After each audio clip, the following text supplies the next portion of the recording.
Leidykla Tyto Alba šių metų rudenį ir žiemą ruošiasi išleisti įspūdingą lietuvių autorių knygų kolekciją. Kasmetinėje spaudos konferencijoje buvo pristatytos net 12 būsimų knygų, kurias parašė žymus Lietuvos visuomenės veikėjai. Tas fiksavimas, jeigu pavadinkim dienoraštis, atsirado jau, sakyčiau, brandos metais.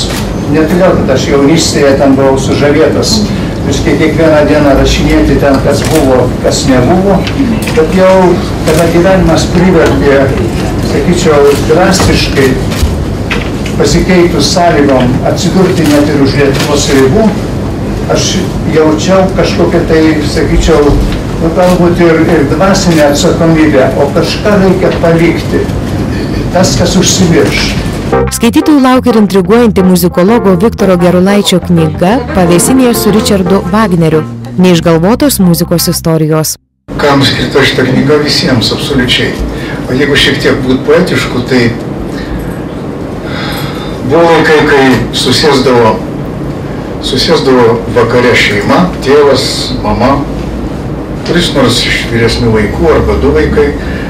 Nebuvo nei radijo, nei televizijose, pasiimdavo į rankas kiekvienas kas smuiko, kas violončelį ir grodavo kvartetus.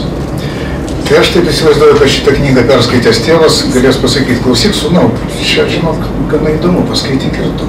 Ir galbūt atvirkščiai, duktė paskaitys šitą knygą, sakys, mama, klausyk, čia verta paskaityti. Kitų metų pradžioje pasirodys net 2 žinomos žurnalistės Ritos Baltušytės knygos Akvilė, neprašyk auksinės žuvelės plauti indų ir su kuo valgytas cukrus. Naujų knygų kolekciją papildys Jurgos Ivanauskaitės Angelo rūbas, Nomedos Marčėnaitės knyga vaikams Lėlė, teatrologės Rūtos Oginskaitės Jausmų repeticijos, metai su aktoriumi Vladu Bagdonu.